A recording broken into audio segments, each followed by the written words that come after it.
tá? Então, fiquem à vontade para conversar comigo do jeito que vocês quiserem. Eu gosto demais de trabalhar com criança, gosto demais de trabalhar na linha junguiana com crianças. Tem até todo um pensamento construído de quais são as bases teóricas que justificam algumas decisões que a gente toma na terapia de criança, mas aí hoje especificamente a ideia é vir falar sobre o corpo da psicoterapia da criança ou a psicoterapia corporal da criança. Então, o que eu pensei foi eu preparei mais ou menos uns 50 slides, eu sei que vai ser meio corrido, porque a gente só tem 1h30 e eu falo muito. Mas, de qualquer jeito, os slides já estão aí com o Carlos, já estão aí para vocês todos, e eu preparei de um jeito, que tem mais ou menos 2/3 dos slides falando sobre a teoria que está por trás da presença concreta do corpo na terapia da criança, tanto o fato da sempre a consideração que a gente está vivendo num corpo e a gente está experimentando o mundo a partir de um corpo, quanto depois no fim tem mais ou menos 1/3 dos slides a respeito de técnicas de psicoterapia corporal, como efetivamente a gente trabalha com o corpo da criança na terapia. Então, no começo é mais teórico, justificando a presença corporal, a dimensão corporal da criança na psicoterapia, e depois tem a parte mais prática de algumas técnicas, tá bom? Então, pensando na presença corporal, porque todo junguiano gosta de começar com mitos, só começando com mitos fundantes da nossa cultura ocidental, que é mais ou menos o mito cristão e o mito judaico-cristão, e aqui na nossa cultura do Brasil, a mitologia iorubá também, eu trouxe alguns mitos, só um pouquinho, só passando por isso como uma introdução, para justificar a importância do corpo da vida encarnada, e dizendo que o nosso Deus judaico-cristão, ele escolhe viver a vida humana no corpo, no tempo e no espaço.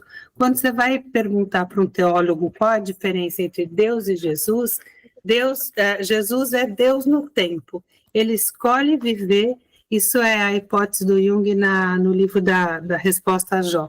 Deus escolhe viver, entrar na experiência humana, entrar na experiência corporal, entrar nessa experiência sensorial de uma psique encarnada, para ter esse ponto de vista de como é que é o ser humano e para se refletir como Deus através dos olhos da consciência humana. E o nosso mito de Lúcifer vai contando exatamente essa história. Qual que é a história do Lúcifer? Ele era o anjo mais lindo do Senhor, e ele descobre que o desejo... Ele era um anjo, né? A gente é o humano lá, o encarnado, ele vai falando, o macaco peludo. E aí ele descobre, porque ele tem ele tem eternidade, ele tem uma consciência muito maior também, ele descobre que Deus tem um desejo de encarnar homem. Ele fica ofendidíssimo. Por que Deus está escolhendo a experiência corporal? Ele não entende do que é a experiência angelical. Por que Deus está priorizando a criatura humana, o macaco peludo, o macaco sem graça, o macaco mortal, né? Está priorizando sacralizar a experiência corporal e não encarnar nos anjos. Ele fica indignado. Por que Deus quer encarnar no macaco peludo imortal que o homem é, sacralizando assim a experiência do corpo? Ele se rebela, provoca uma revolução toda lá dos anjos contra essa ideia, e aí tem a queda, e por isso ele se rebela contra Deus, e ele é punido. E a grande pergunta que a gente tem é: o que tem de tão maravilhosa na experiência corporal que justifica esse drama cósmico? Por que Deus quer tanto entrar no homem e por que Lúcifer se rebela tanto contra isso? Porque o corpo, gente, é o continente da nossa alma. A gente tem a experiência aqui de uma vida que a gente experimenta a psique, a alma, tudo através do corpo. Na hora que a gente vai experimentando a vida, a gente vai fazendo registros no nosso cérebro, e a partir desses registros que a gente vai fazendo da experiência vivida, esses registros que são em muitos lugares do cérebro, por exemplo, deixa eu dar um exemplo de mais ou menos como é que acontece isso. Imagina uma criança que está eu vou falar isso mais tarde, que a criança nasce, ela passa um tempinho sem, lá meio chapadinha, logo depois ela tem uma experiência sensorial muito intensa, que é a fome, mas ela não sabe que aquilo é fome. Ela tem uma experiência interoceptiva de estômago contraindo muito intensa e muito desagradável. E ela registra ao longo do primeiro ano de vida infinitas vezes, ao longo da vida, essa experiência no lugar lá da interocepção no cérebro dela. Ela começa a chorar e ela tem um registro motor dela se mexendo, se debatendo, um registro que é proprioceptivo. Ela começa a chorar e tem um registro auditivo do barulho do choro dela. Depois ela começa a escutar a mãe chegando, outro registro auditivo. Aí ela vê a mãe chegando, um registro visual occipital. Ela vai para o colo, um registro tátil. Ela mama, outro registro interoceptivo, ela se acalma e dorme. Isso tudo, esses múltiplos registros da experiência, são todos organizados dentro de um tempo e dentro de um único significado. Eu estava com fome, eu chorei e eu recebi o alimento. E um afeto também. Tendo essa experiência multimodal registrada no cérebro, cada pequeno aspecto dessa experiência tem a liberdade de participar de outros enredos ou do mesmo. Então, esse enredo, eventualmente, pode ser amplificado. Então, se eu chorei quando eu estava com fome e apareceu a mamadeira, quando eu for adulto e quiser um emprego, eu quiser viajar, eu vou me movimentar e eu vou conseguir, eu vou pedir, eu vou conversar com as pessoas e eu vou conseguir o que eu quero. Então, é o mesmo tom registrado no cérebro que é capaz de ser generalizado, ou cada pequeno aspecto disso pode participar de outros enredos, e a gente entende aí como origem da fantasia, a origem do pensamento, a origem de toda a consciência, na verdade, a origem da consciência, tá? Então, estar no mundo sensorialmente, estar no mundo visceralmente, estar no mundo se movendo, se articulando, falando, ouvindo, vai construindo a nossa experiência da consciência do humano. E isso é o que a gente espera para construir um ego ao longo da vida toda. E aí é a origem da fantasia, está aí também. Hoje em dia tem uma questão que a gente vai discutindo em muitas outras situações, que a gente está no mundo virtual, atuando muito mais no mundo virtual do que no mundo presencial experimental, e com isso a gente está empobrecendo os inputs da experiência. Isso é importante a gente ter como registro. A gente está tendo eventualmente experiências do mundo que são muito mais visuais e auditivas, porque elas são via computador, do que experiências desse multimodal, dessa confusão toda, que faz com que a gente faça registros mais enriquecidos, que promovem fantasias mais enriquecidas também, que levam a gente a buscar ter mais experiências, que corrigem a fantasia num ciclo infinito de fantasias e experiências que nunca pode ser rompido. E a gente está interrompendo esse ciclo da experiência do corpo, tanto tendo menos fantasia, menos experiências corporais, na medida que a gente está mais parado, sentado, sedado na frente do computador, quanto menos experiências de de um cérebro que está funcionando também de uma forma mais divagando, de uma forma... A gente tem... Também é uma coisa que diz respeito aí a essa perda que a gente está tendo, que é do corpo, estou falando do afastamento do corpo, por isso a importância da terapia corporal e da experiência corporal. Na medida, a gente tem algumas redes neurais que são de tarefas, as funções executivas, a gente usa elas para resolver as coisas. Quando essas redes executivas estão ligadas, a gente tinha a fantasia que o cérebro estava funcionando lá tipo 80%. A gente tinha a fantasia que quando o cérebro estava não com as redes funcionais ligadas, mas estava em estado de repouso, a gente estaria usando tipo 10% do cérebro. Quando a gente vai medir, quando as redes funcionais estão ligadas, a gente está usando 80% do cérebro, estou inventando, tá? E quando as redes de descanso, as redes de modo padrão, que chama, estão ligadas, a gente está funcionando com 78%. Então, nesse momento de descanso do cérebro, o momento da divagação, o momento em que a gente está fazendo memórias autobiográficas, então é um momento importantíssimo, porque nesse momento que a gente não está fazendo nenhuma tarefa, que a gente não está com a atenção dirigida para coisa nenhuma, o que o cérebro está fazendo?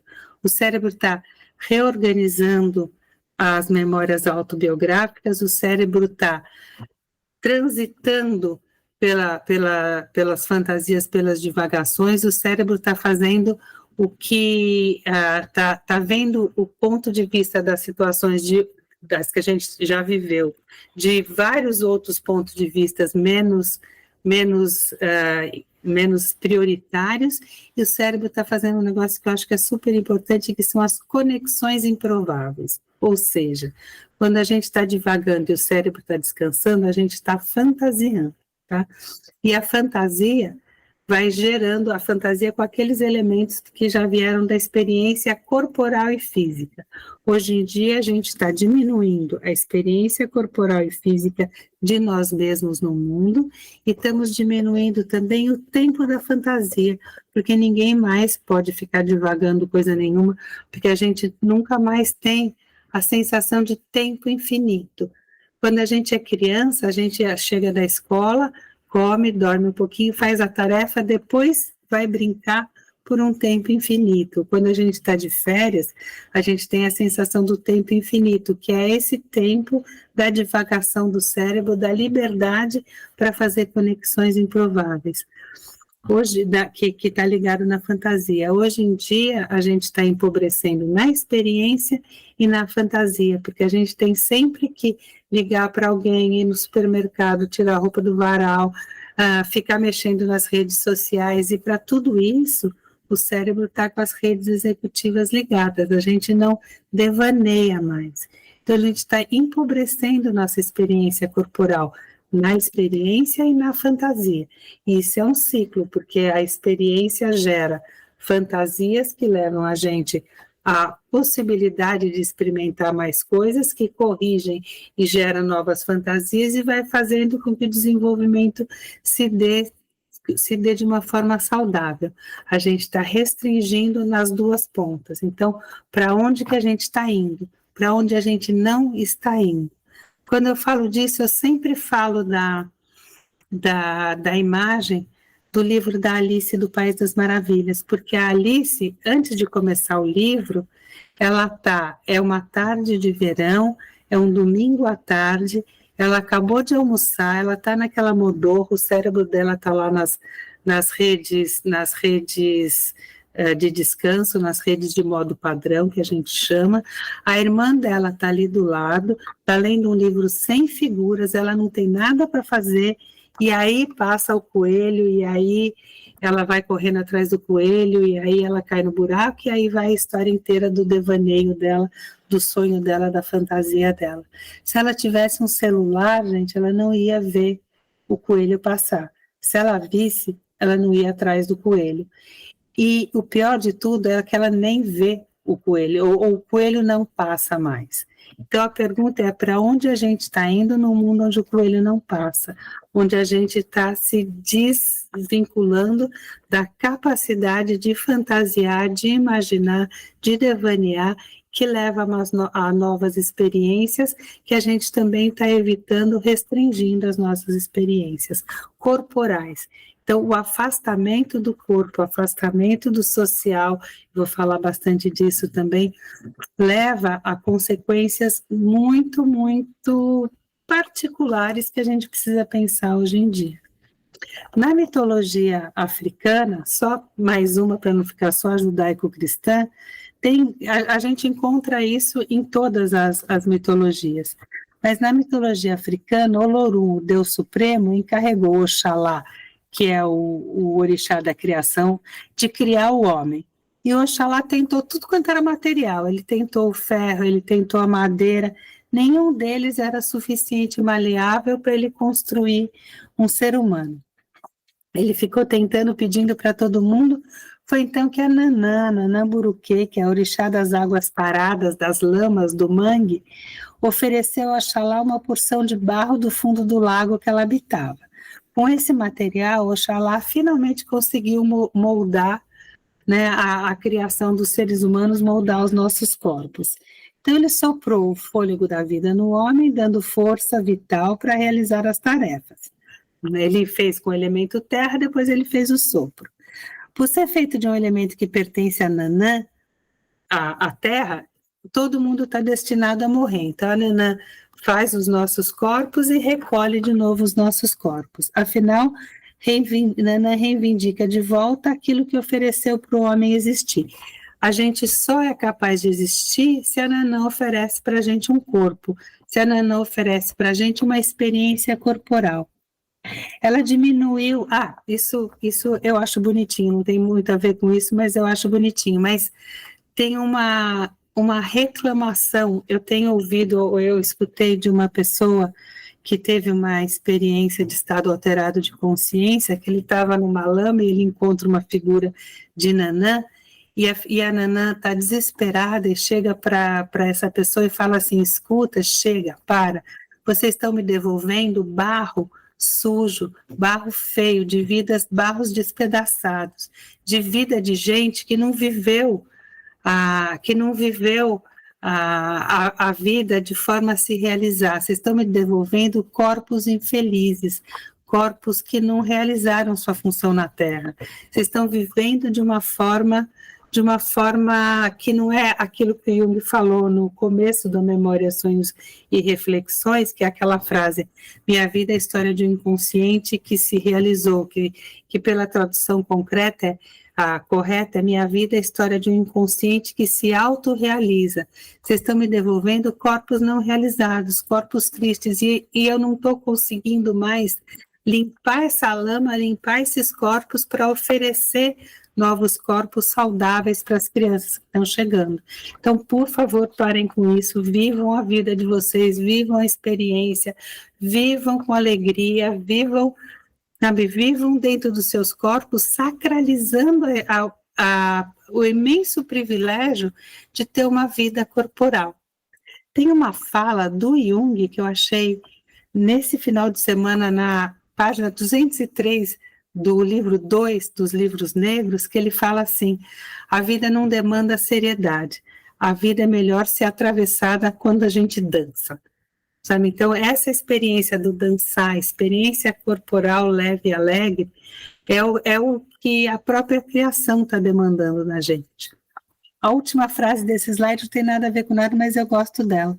Nanã diminui a alma para que a gente consiga encarnar, então o trabalho da Nanã é diminuir a alma para que ela caiba no corpo, para a gente esquecer das coisas de antes, senão a dor de entrar no corpo, entrar na experiência do limite é insuportável, e o seu filho, o Baluaê, oferece o esquecimento para que a gente consiga começar do zero e viver uma vida, se possível, favorecer que as crianças aprendam de novo, que a gente aprenda de novo a viver uma vida dançante, para viver uma vida que tenha experiências no corpo, que tenha a experiência da sacralização do corpo. Sempre quando eu estou lendo alguma coisa da mitologia judaico-cristã, vem aquela história que o João Batista batizava na água, que o Jesus veio e batiza com o fogo do Espírito. Onde está o batizado na terra? A gente é batizado na terra na hora que ganha um corpo. Tá? Na hora que a gente ganha um corpo, a gente está encarnado no elemento terra. E a gente vai lidando com os outros elementos, também com as crianças na terapia, mas a nossa terra, a nossa concretude está no corpo encarnado. Então, falando um pouquinho do corpo, no desenvolvimento da personalidade, eu começo com o Neumann tradicionalmente. Olha, dentro isso que o Carlos falou, a gente tem muitos poucos autores de desenvolvimento dentro da linha junguiana. A gente tem basicamente dois muito importantes, que são o Neumann e o Fordham, que vocês devem ter visto, mas eu vou falar especificamente a respeito do que eles propõem como desenvolvimento do eu corporal. Por que a gente trabalha com o corpo da criança? Porque por trás disso tem uma ideia de que há um desenvolvimento que se dá a partir da experiência de estar num corpo, através desses dois. E a gente tem mais 3 que a gente usa bastante, que eu estou mencionando aí para frente, que é o Daniel Stern, a Margaret Wilkinson e o Alan Shore, né, que pertencem que têm contribuições muito importantes na terapia da criança. Então, falando um pouquinho do Neumann no começo, depois o Neumann, depois o Fordham, que são os mais importantes, depois eu falo mais dos pós-junguianos, mais atuais. Né? Então, a gente nasce inicialmente no inconsciente, a gente nasce inconsciente, e quando a gente fala de inconsciente na linha junguiana, a gente está falando do todo envolvente. O ego é limitado, o ego é um sistema que mais tarde vai se formar, que não tem nada ainda, é tudo dissolvido numa grande solução cósmica, mas mesmo quando o ego se forma, o centro da consciência está lá, né, com um limite, e em volta o inconsciente é o todo envolvente. Às vezes, há um tempo atrás, tinha um livrinho que falava a parte que falta, e é a parte que falta que vai colocar a gente em movimento. A parte que falta não é um pedaço de pizza, como falta lá. A parte que falta, se você é um todo completo, é todas as outras possibilidades do humano que a gente ainda não viveu. Mas no começo você está dissolvido ainda nesse todo absoluto, só tem o inconsciente, e a consciência vai se desenvolvendo a partir do inconsciente. Segundo o Neumann, como? Imagina que está lá uma criança que chega para terapia, ou um adulto que está lá no inconsciente, então como é que a consciência vai se desenvolvendo? O que ele fala, a primeira coisa que a gente tem que estar claro é que na gestação não há vivência de necessidade, a gente é mantido em homeostase. Não, já há estimulação sensorial lá, a gente recebe informações a partir do 5º mês, principalmente, quando o sistema nervoso já está mais ou menos funcional, a gente recebe informações de luz, de som, informações táteis, de movimento, mas a gente não passa situação de necessidade, né? A gente não passa essa desorganização corporal que eu falei no começo. Nasceu, a gente começa a sentir necessidade, a gente é mantido satisfeito a priori, alimentado e satisfeito a priori, quando a gente está na barriga da mãe. Mais tarde na vida, quando a gente quer que o outro adivinhe qual é a nossa necessidade e traga para a gente o que a gente quer, sem que a gente precise pedir e expressar, a gente está falando de uma experiência fetal, não é nem infantil. Quando eu quero que meu marido me proponha um passeio que eu quero ir, mas eu não quero pedir, eu quero que parta dele a iniciativa, ou eu quero que ele queira o que eu quero. Essa é uma experiência, é a experiência que a gente chama da experiência do Ouroboros, a experiência onde não há diferenciação entre o eu e o outro. A gente está envolvido num mundo cósmico, sem a experiência de diferença e sem a experiência de necessidade, de falta. Nasceu, depois de 3 horas a gente já entra nesse ciclo de falta, satisfação, e nesse ciclo de falta, satisfação, nesse ciclo de estimulação sensorial, que nem eu estava descrevendo da criança com fome, é que a gente começa a se diferenciar do mundo, diferenciar mundo interno, mundo externo, e começa a diferenciação do eu. O bebê no começo está indiferenciado no mundo, está em solúcio, está numa solução cósmica, experimenta o que Neumann chama de sentimento oceânico, ele pertence a um todo. É uma gota no oceano, no começo tem um oceano, essa gota se diferencia, e depois que a gente morre, a gota volta para o oceano. Né? Não tem separação nenhuma entre o eu e o tu, entre o interno e o externo, entre o eu e a mãe. A criança está naquilo que a gente chama de participação mística. Eu sou, o objeto externo não dá limite para o meu eu. Tudo, a brincadeira é assim, olha, quando a gente nasce, o leite no peito da mãe é da mãe ou da criança? O leite no peito da mãe é da criança. Quando a gente cresce, o dinheiro na carteira da mãe é da mãe ou do adulto? Ou é da mãe ou do adolescente? É da mãe. Como é que se constrói essa diferença? Aqui o leite é da criança, aqui o dinheiro é da mãe. E se o adolescente pega sem avisar, dá ruim. Como é que se constrói essa diferença entre o mundo interno e o mundo externo, entre o eu e o tu? Mas no começo, o próprio corpo da mãe é uma extensão do corpo da criança. A criança está num fluido mãe psíquico, é um nascimento, é o que o Neumann chama de é uma gestação extrauterina. A criança continua sendo gestada pela mãe e a mãe é o todo circundante, no qual tudo ainda está suspenso. Não tem nenhuma tensão entre o que se é e a necessidade arquetípica de adaptação ao mundo, porque quando a necessidade de adaptação ao mundo começa quando a gente se diferencia e se percebe como diferente do outro, aí como é que a gente vai, isso lá pelos 2, 3 anos de idade, mas na fase anal retentiva, como é que a gente vai fazer com que o outro entenda o que a gente quer e ofereça para a gente o que a gente precisa. Mas é a partir aí das experimentações corporais que eu vou contando para vocês, né? O ego está dentro de um corpo que o Neumann entende como um corpo receptivo. Ainda não há um verdadeiro nascimento, a criança ainda não é uma unidade diferenciada, capaz de propor qualquer confronto com o ambiente. Ela é o ambiente, é a manifestação externa absoluta do eu.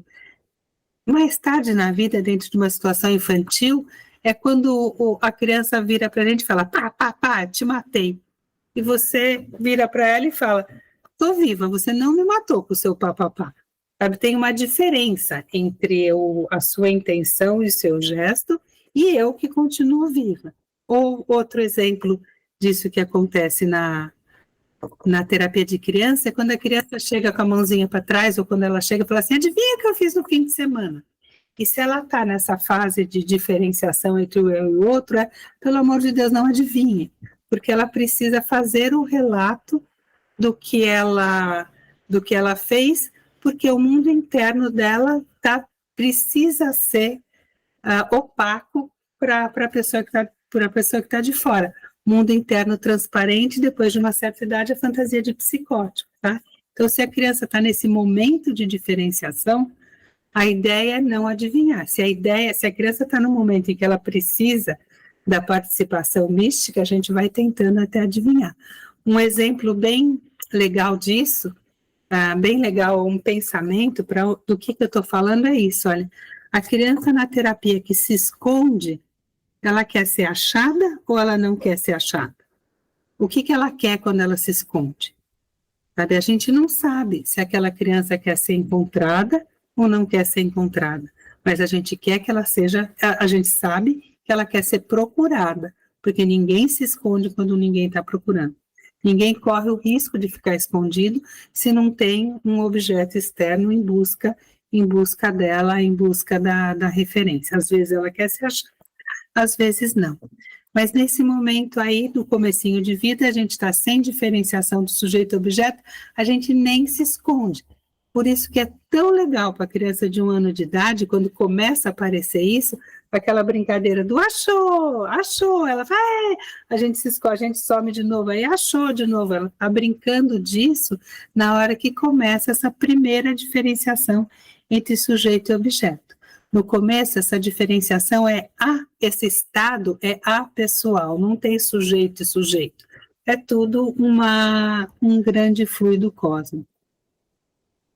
O desenvolvimento da personalidade, segundo Neumann, vai se dando através da experimentação receptiva do corpo. Por que eu falo isso? Porque depois do Fordham, a Jean Knox faz toda uma teoria nova que a gente está usando hoje em dia sobre o desenvolvimento da autoria, o corpo em movimento que interessa, não o corpo receptivo.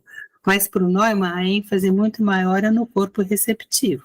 Então, tradicionalmente, o desenvolvimento da consciência de si baseava-se prioritariamente nas sensações de dentro do corpo e nas provenientes dos órgãos dos sentidos. Então, a criança ia percebendo os limites do próprio corpo na medida em que ela ia recebendo estimulações táteis, ela ia percebendo que os registros do próprio corpo, de tocar o pezinho, de tocar a perna, é diferente do tocar o colchão, e assim ela ia percebendo os limites do próprio corpo através da interocepções, que é as percepções dos órgãos internos, as propriocepções, que é as percepções das articulações, qual é a posição que a gente está ocupando no mundo, e as informações vindas dos órgãos dos sentidos, o tato, o paladar, o olfato, a visão e a audição, e a gente ia construindo uma imagem de corpo. Então, por exemplo, a ideia de um gatinho é muito lambido e a gata tem língua áspera para estimular o corpo e o gatinho começar a existir e o sistema nervoso dele ser estimulado a partir da lambeção da mãe. A vaca também tem língua áspera e ela fica fica lambendo o bebê dela. A nossa língua não é áspera, a gente não fica lambendo a cria, mas o bebê pequeno faz cocô a cada mamada. Então, a gente não fica lambendo a cria, mas a gente fica lá nessa área mais sensível do corpo, trocando fraldinha e esfregando a criança lá nos genitais, estimulando boca e genital, que são as áreas mais sensíveis do corpo, durante o primeiro ano de vida inteiro. A gente fica trocando fralda, fazendo o que uma gata faz de ficar lambendo, a gente fica trocando a fralda das crianças. Então, a gente fica tocando a criança. Quando a criança humana, quando a espécie humana resolveu ficar de pé, isso é importante. A espécie humana resolveu ficar de pé para quê? Para liberar a mão. Para quê? Para usar a mão como instrumento de transformação do mundo.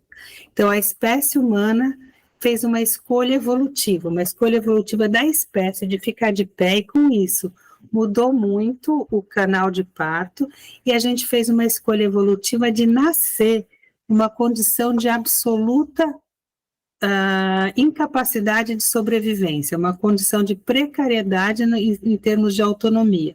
Então, a gente fez uma escolha de habitat.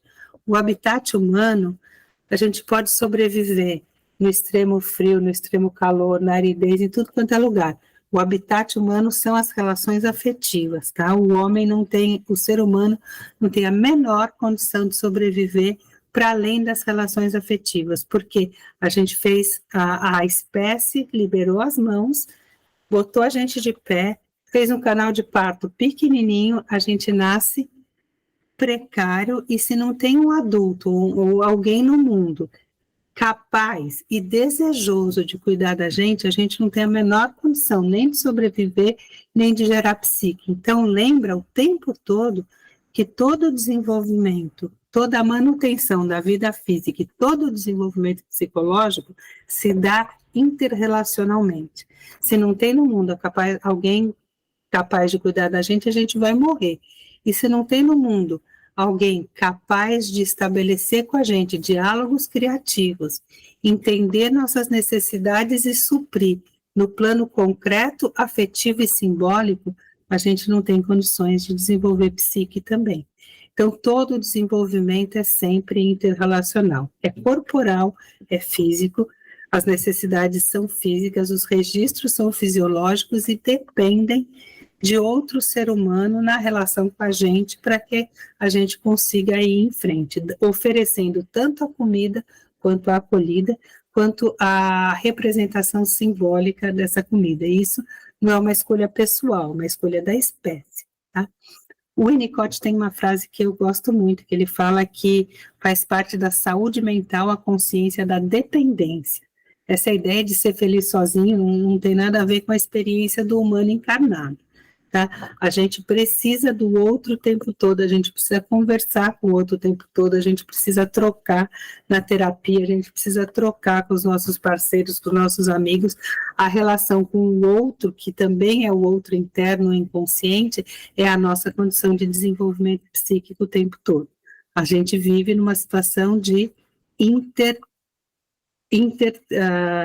psíquica, uma situação interpsíquica que constela, que forma, que faz desenvolver o interpsíquico através do quê? De corpos que se encontram e corpos que se entendem e falam e trazem e fazem boas trocas no sentido de responder às necessidades de cada um. Ainda para o Neumann, então, a experiência de mundo da criança é a mãe, a experiência do mundo da criança é a mãe, cuja realidade emocional determina a experiência da criança.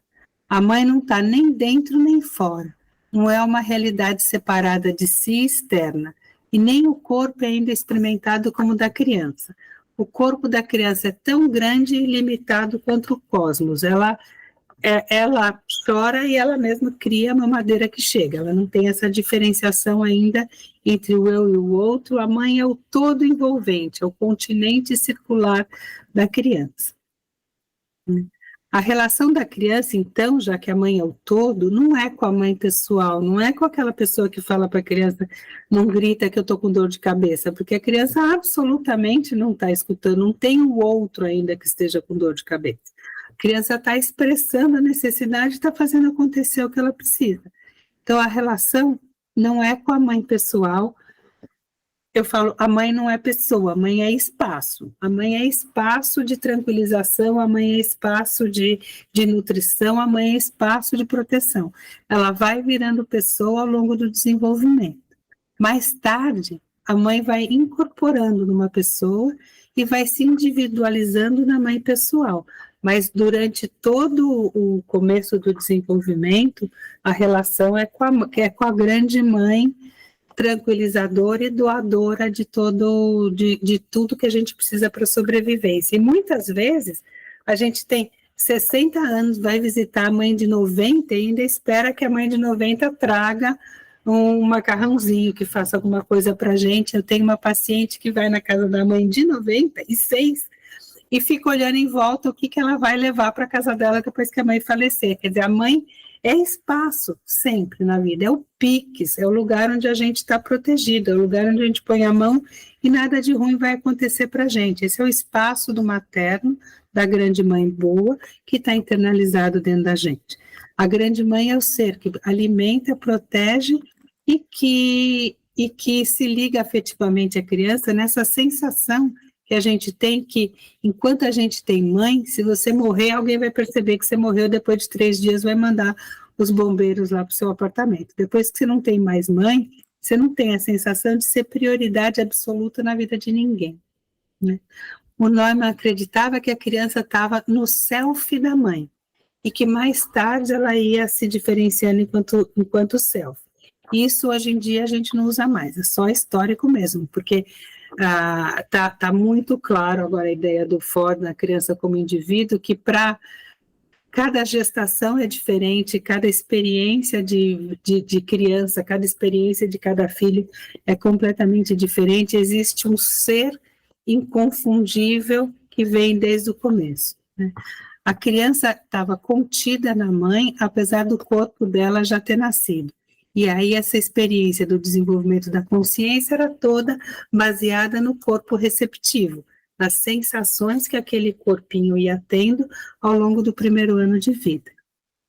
Lembrando sempre, né, outro motivo pelo qual a gente leve sempre em consideração a dimensão corporal é que toda emoção é sempre experimentada corporalmente. Não tem emoção que a gente viva que não se transmita, que não se sinta, que não se reconheça em termos corporais. A gente começa uma briga achando que a gente vai fazer 1000 argumentos, que a gente vai fazer, e 2 minutos depois a gente está chorando.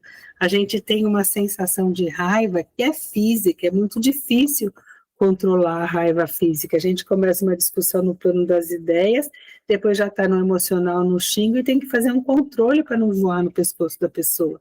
A risada, a gargalhada, o fim do choro é o espasmo do diafragma, aquele da criança que quando a gente é adulto, a gente vai controlando o choro até o fim, a gente nem sente mais, mas a gargalhada também leva a um espasmo de diafragma, né? Então, lembrar que sempre e isso é o que Jung media no teste dele de complexos, né? Porque tudo que é inconsciente produz uma emoção diferente da emoção suposta pela consciência, e que por isso ela perturba a consciência, vem uma emoção que perturba o fluxo natural da consciência, esse é o complexo, né? Então, a emoção vem e atua no corpo fazendo a gente suar, demorar mais tempo para responder, mudar o campo elétrico do corpo, ficar mais quente, ficar mais frio, e era o que Jung media no teste essa hipótese do Jung, toda emoção é corporal, e é o que ele media lá no teste de complexo, né? Qual que é a atuação esperada da mãe para o Neumann no começo da vida? Compensação e apaziguamento dos desconfortos vividos corporalmente. A gente está com frio, está com calor, está com medo, está com fome, e a mãe vai suprindo as nossas necessidades para que a gente volte para uma situação de homeostase. As primeiras polarizações entre prazer e desconforto, a compensação é produzida pela mãe. A hipótese é que aquilo que a mãe faz no começo da vida, o ego da gente vai saber fazer pela gente mesmo, a modulação emocional, a gente vai ter a capacidade de fazer a modulação emocional pela gente mesma, que a mãe fazia no começo da vida. Então, e que a terapeuta faz no começo da terapia. A ideia é que a gente faz para o paciente no começo do encontro, começo da vida, ou começo do encontro terapêutico, aquilo que a gente supõe que o ego dele vai dar conta de fazer assim que ele tiver as condições para isso, né? Quando a mãe está suprindo, conseguindo fazer essas compensações e voltando a gente para a situação de equilíbrio, isso gera uma confiança inconsciente de que as tensões serão descarregadas, que alguém no mundo vai escutar o meu choro, que o meu choro é capaz de mobilizar o movimento de alguém, que alguém vai se desorganizar na minha desorganização. Eu estou desorganizada, eu choro, e o choro da criança é feito para desorganizar fisiologicamente a gente. É neurologicamente insuportável o choro de uma criança. A criança faz aquele baixinho e a gente desorganiza. E a gente se desorganiza, a gente é afetado pela desorganização da criança, a gente se reorganiza e faz alguma coisa para organizar a criança de volta. E esses ciclos serão repetidos de uma forma saudável ao longo dos primeiros anos de vida, geram uma confiança inconsciente de que as tensões corporais serão descarregadas e serão satisfeitas. Então, a gente fala que a mãe, no começo da vida, oferece uma função reguladora ao reagir inconscientemente à necessidade ou conduta também inconsciente do filho. Esses inconscientes são importantes, tá? Porque a gente leva essa frase do Neumann, essa frase do Jung, de que a criança vive no inconsciente dos pais, a gente leva como pressuposto teórico para a terapia de criança, tá? A criança tem uma necessidade que ela não consegue expressar, nem ela sabe qual é, o nosso inconsciente capta aquilo de alguma forma, por uma transmissão entre hemisfério direito e hemisfério direito do cérebro, por uma transmissão inconsciente, a gente capta a necessidade da criança, a gente age de uma forma que a gente não tem a menor ideia de qual seja, e depois a gente para pensar o que a gente fez. Então, a gente não sabe o que está fazendo na terapia da criança se a gente está com o inconsciente aberto, pronto para ser afetado pelo inconsciente da criança. Se você sabe o que você está fazendo, você está seguindo uma técnica, você não está aberto para a expressão do inconsciente não vivido da criança. Tá? Então, se, por exemplo, uma criança está roubando a carta do jogo de mico, e se eu deixo ela levar embora a carta do Pokémon, ela quer ou não deixo? Não tenho a menor ideia. Algumas crianças eu nem vejo que ela está levando a carta, outras eu vejo e deixo, outras eu não deixo de jeito nenhum, eu vou até o pescoço da criança para pegar aquela carta de volta, e eu não sei por que eu faço isso. Que hora que eu vou saber? Na hora que eu for parar depois para pensar por que eu fiz o que eu fiz, nessa hipótese, que a gente exerce uma função reguladora inconsciente ao reagir inconscientemente à necessidade do outro. Tá? Então, quem não se sente uma fraude como terapeuta infantil, não é um terapeuta infantil, porque de verdade a gente está inconsciente do que a gente está fazendo se você é um bom terapeuta. Você está aberto à afetação pelo inconsciente do outro e você reage inconscientemente e depois você vai pensar por que você fez o que você fez. Tá? Por que tal criança tem um menino... Eu sempre conto esse caso, alguns de vocês, sei lá, já devem até ter ouvido. Era um menino que quando ele estava num processo de quimioterapia do segundo câncer, a mãe dele virou um soldado. Para suportar aquela dor que ela estava vivendo naquele momento da vida dela, ela estava cumprindo tarefa e ela dissociou da emoção dela. E na terapia ele ficava o tempo todo, a gente ficava brincando e ele ficava fotografando e mandando para a mãe a nossa sessão, ou filmando e mandando para a mãe. A criança pode ou não pode ficar no WhatsApp o tempo todo com a mãe durante a sessão? Sei lá, esse menino estava procurando desesperadamente, esse podia, porque ele estava tentando trazer a mãe para o campo emocional que a gente estava vivendo ali. Ele estava tentando salvar a mãe para que ela pudesse acompanhar mais intimamente o processo emocional que ele estava vivendo. Mas não era que eu sabia o que estava acontecendo. Depois cai a ficha, depois você para pensar, por que eu estou deixando esse menino ficar mandando foto da sessão, fotografando a sessão e chamando a mãe para a sessão o tempo todo? Tá? Então, esse é o pressuposto básico do Neumann que vai organizando a nossa conduta na terapia da criança. A gente responde, a gente exerce uma função reguladora, reagindo inconscientemente às necessidades ou condutas também inconscientes do outro, no caso a criança, mas também adulto, sabe? Tem adulto que a gente deixa passar o tempo, tem adulto que a gente é muito mais flexível com pagamento, tem adulto que a gente fala algumas coisas, não sabe de onde vem, tá tudo dentro da mesma comunicação relacional implícita, isso tem nome, tá? Então, lembra disso. O sentimento básico dessa fase da vida é a segurança. O conflito básico é confiança versus desconfiança básica, lembrando do Erickson, o Erik Erikson, que a gente aprende na faculdade. O conflito nesse momento é a confiança versus desconfiança básica, e o que o Neumann propõe, ele chama de segurança, não é amor, é segurança. É a sensação de que eu tô protegido nesse mundo ou não estou protegido fora do campo uterino da mãe.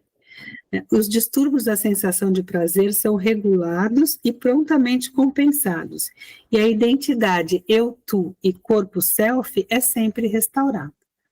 O sentimento de segurança é a pré-condição para um bom desenvolvimento do ego. A gente consegue se diferenciar na medida, a gente consegue ir para algum lugar na medida em que a gente sabe que a gente tem para onde voltar. Se der ruim, eu tenho para quem ligar, eu tenho para quem pedir. Eu posso... A criança com um apego seguro, com uma sensação de segurança, é aquela na praça que a mãe está conversando com a amiga, a criança está lá longe na praça brincando com os amiguinhos e de vez em quando olha para a mãe na festa de aniversário, a mãe faz assim, a criança faz assim, e ela está lá longe brincando. Por que ela está lá longe brincando? Porque ela sabe que se ela precisar, a mãe está lá e que se ela chamar, a mãe virá. Então, essa segurança, não é a segurança de ficar grudado, porque esse é o inseguro, é a segurança de que se eu precisar, basta eu recorrer que o outro virá, ou que vai acontecer alguma coisa no mundo capaz de me regular de volta, né? Na segurança da relação primal, adquire-se um relacionamento confiante com o próprio self. Então, o ego vai se diferenciando dessa totalidade psíquica inconsciente, mas não vai se diferenciando e ficando separado. Ele vai se diferenciando e fazendo uma relação com esse self, que é a construção do eixo ego-self que vai se dar ao longo da vida toda. Para o Neumann ainda, a gente depois dessa fase urobóica entra na fase matriarcal. O ego já existem alguns registros da gente mesmo, eu com a minha mãe, eu aqui brincando, eu chorando, mas esses registros são insulares e descontínuos. E gradualmente, na medida em que a gente vai tendo experiências a respeito da gente mesmo, a gente vai registrando essas experiências. Hoje em dia, a gente não fala mais em introjeção em teoria do desenvolvimento, porque a gente não tem como enfiar o mundo externo para dentro da gente. A gente fala de representação. A gente experimenta o mundo e a gente faz registros de nós mesmos no mundo naquela situação. Então, eu tenho registros de mim comendo, registros de mim chorando, de mim com medo, de mim com a mamãe, de mim com a vovó, de mim, eu vou fazendo registros das minhas experiências, eu não introjeto coisa nenhuma. Tá? O ego-corpo vai se estabelecendo, o ego corporal vai se estabelecendo a partir de funções elementares corporais, que são os focos de experiência, para o Neumann, tá? Que são os ativos que ele coloca, respirar, chorar, engolir, urinar, defecar, e os passivos, o ser aquecido, o ser banhado, o ser acariciado, o receber do mundo. O corpo tem suas zonas de troca com o ambiente, tem a pele toda, que é extremamente sensível, que é nosso contato com o mundo externo, fora o alcance auditivo, fora o alcance visual, e o trato alimentar, que é o contato com o mundo interno. A gente vai fazendo uma apreensão oral do mundo, a gente vai incorporando e assimilando a gente mesmo, a nossa experiência de mundo. E assim, lentamente, por meio da repetição das experiências partilhadas com a mãe, vai se formando um ego corporal, eu-corpo. Isso se repete o tempo todo na vida. A primeira experiência que a gente tem de qualquer fenômeno é a reação corporal emocional, que é a emoção sempre se dá no corpo, do fenômeno, né? Tal ego no começo é insular, descontínuo, mais tarde se aglutina e vai ao longo da vida se relacionando com o self de maneiras diferentes, estruturando o que a gente chama de eixo ego-self. Então, para o Neumann, é claríssimo que o ego, primeiro, é corporal, portanto, depende das experiências que a gente tem dentro do corpo da gente, que a gente vai retomar na psicoterapia da criança. Como experiência mesmo, a criança vai lá para brincar, ela leva o corpinho dela, ela vai brincar com o corpo dela, ela vai correr, ela vai comer, ela vai fazer comida, ela vai, sei lá, jogar futebol com a gente, tudo dentro de uma experiência corporal e não só a representação simbólica da brincadeira, né? Agora, o outro autor. Gente, alguma pergunta do Neumann? Que eu dei uma hora disparada, mas tem muita coisa para falar e eu me animo com esse assunto. Alguém quer falar alguma coisa ou já tocamos por fora? Alguém quer fazer alguma pergunta? Ana... Tá dando para entender ou deu uma disparada grande demais? O pessoal está dizendo ok, estão conseguindo. Estão acompanhando? Então vamos lá. Foda. Então agora dá uma chacoalhada na cabeça. Foda. Que é na mesma época que o Neumann estava lá o Forda. O Forda é um médico, ele se formou na Inglaterra e ele se formou e imediatamente começou a trabalhar num hospital. O primeiro emprego que ele arrumou era um hospital onde ele recebia as crianças que chegavam da guerra, estava no tempo de guerra, e ele recebia as crianças, essa era a tarefa dele.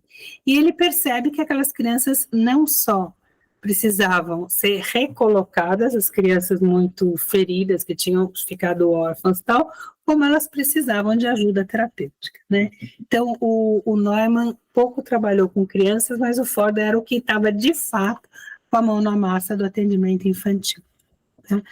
Tanto para o Jung e para o Neumann, a criança está imersa no inconsciente dos pais e a psicopatologia da criança deriva dos complexos inconscientes dos pais. Isso que eu estava falando até agora. O que é complexo inconsciente gera uma emoção esquisita. Reconhecer a emoção do nosso cuidador é condição de sobrevivência. Porque se a mãe da gente está olhando para o irmãozinho da gente e não está olhando para a gente, se o dinossauro vai chegar, a gente que vai morrer, e vai morrer rápido. Então, tá numa leitura emocional tranquila com o corpo da mãe é condição de sobrevivência. Dos mamíferos, de gente de todo mundo que nasce tendo que ser cuidado por alguém. O coelhinho faz um barulho de predador está chegando e sai correndo, a coelhada sai correndo, muito antes de saber o que está acontecendo e qual que é o predador. Sai todo mundo correndo porque a emoção se transmite por contágio, por contaminação, e não é cortical, para todo mundo que precisa ser cuidado. Né? Então, para o Jung e para o Neumann, a emoção esquisita é sempre assustadora para a criança, por isso a criança vive a vida não vivida, ou a vida não conscientizada, ou a vida complexada dos pais. Por quê? Imagina os pais que, por exemplo, passaram por uma situação de traição, e ficaram juntos. Aí está todo mundo tranquilo lá em casa assistindo um filminho. Aí, de repente, começa no filminho uma situação de traição. Muda o tom emocional, fica aquele gelo, todo mundo esperando passar rápido, passa a cena, volta tudo normal, relaxa. A criança não tem como perceber, porque a vida dela depende disso, ela não tem como não perceber a oscilação emocional que aconteceu. Aí ela faz perguntas a respeito daquilo, ninguém responde. Se as pessoas respondem satisfatoriamente, está tudo bem. Se as pessoas não respondem satisfatoriamente, a criança continua em ansiedade, porque a compreensão emocional da emoção dos pais é condição de sobrevivência, é condição de segurança. Então a criança vai perguntando de formas cada vez mais variadas, ou seja, criando sintomas em volta daquilo, né? Então, para o Jung e para o Neumann, a condição da criança, a condição do desenvolvimento da psicopatologia da criança depende da consciência dos pais a respeito das próprias emoções, tá? E aí, qual era a proposta do Jung e do Neumann? Que a criança não precisava ser trabalhada, quem fosse trabalhados eram os pais, e quanto mais conscientes dos próprios complexos e quanto mais despotencializados os complexos, mais estáveis em termos emocionalmente para abordar essa criança esses pais seriam, né? Para o Ford, a psicopatologia dos pais interfere, perverte, até obstrui o amadurecimento dos filhos, mas não o determina, porque o que determina muito é também o temperamento da criança. A criança é um indivíduo específico desde o começo, e o que ele vê é que quando as crianças chegavam da guerra, as crianças eram encaminhadas para situações mais estáveis, para famílias mais cuidadoras, e nem por isso elas melhoravam, que já tinham condições de feridas da própria criança que demandavam um trabalho específico com a criança. Então, ele é o primeiro que propõe, de fato, o trabalho terapêutico com a criança, né? E ele fala uma coisa muito importante que está a criança como indivíduo. Ele fala que a criança não está completamente imersa em lugar nenhum. A criança é um indivíduo, é um self desde o início. Ela é um ser independente, separado e individual. O ego, só o ego, se desenvolve enquanto consciência de si, se desenvolve ao longo do tempo, se diferenciando do inconsciente. Mas aquela configuração, aquele self, nunca esteve misturado com o self da mãe. Qualquer mãe é capaz de reconhecer a individualidade, as individualidades dos seus filhos desde sempre. O bebê é um ser diferenciado desde sempre, sua energia vital está sempre voltada para o desenvolvimento, a gente é uma espécie incapaz de não se desenvolver, o próprio self está produzindo, está trazendo para a consciência sempre novos elementos. O sofrimento da gente, isso é tão importante. A fala é: o sofrimento da gente está muito mais em evitar o desenvolvimento do que viver a ansiedade de se desenvolver. Imagina que o ego é entendido como um condomínio, um prédio, onde só conseguem entrar os conteúdos conhecidos, como qualquer condomínio. E lá, tanto se esse portal é muito rígido, vai ficando uma bagunça de conteúdos psíquicos tentando entrar no condomínio. Ou o condomínio deixa e se desenvolve, porque não vai parar nunca, porque é o próprio self que está trazendo essas propostas de desenvolvimento, a própria vida que está trazendo, a gente é incapaz de não se desenvolver. Então, nesse condomínio, em vez de deixar as pessoas entrarem, uma alternativa é investir em mecanismos de defesa cada vez mais rígidos e mais parrudos que impeçam o desenvolvimento, que impeçam a invasão desses novos conteúdos. O próprio ego investindo em mecanismos de defesa cada vez mais fortes, muros mais altos, cerca elétrica, guardas mais fortes, ele se empobrece e fica exausto, porque o self está o tempo todo tentando se desenvolver. E lembrando sempre, gente, que uma repressão, quando a gente faz uma repressão, não é enfiar um conteúdo num quarto, fechar a porta e sair tranquilo. Uma repressão é como enfiar uma bola debaixo d'água, uma prancha de surf embaixo d'água. Você precisa fazer uma força danada para reprimir e continua fazendo uma força danada para manter reprimido. Tá? E na hora que solta, vem aquela volta com toda a energia. Tá? Então, todo o sofrimento estaria para o Neumann aí em evitar o crescimento. A energia vital da gente está voltada para o desenvolvimento, a gente queira ou não, e ele coloca a criança num papel absolutamente ativo no desenvolvimento. Lembra que o Neumann estava colocando a criança num lugar muito receptivo no desenvolvimento. Então, o bebê é um self desde o útero, seu ser está separado do ser da mãe desde sempre. Em torno dos 5 meses de gestação, o sistema nervoso da criança já está formado, são possíveis percepções, atividade motora, ele tem uma vida intrauterina rica, variada, recebe estímulos, e o óvulo é sempre separado, o ovo é sempre separado do corpo da mãe. E o que ele vai falando é que é a herança genética que organiza o desenvolvimento físico, mas o ambiente até intrauterino é o que vai determinando a ativação dos genes. A função da mãe é alimentar, conter, proteger, é um desenvolvimento que vai se dar querendo ou não querendo.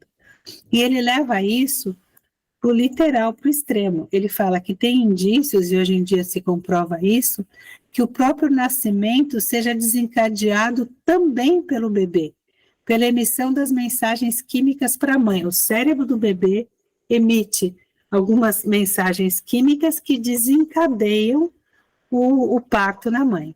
Um exemplo da dinâmica na qual se expressa a atividade essencial do self do bebê, que é se desenvolver.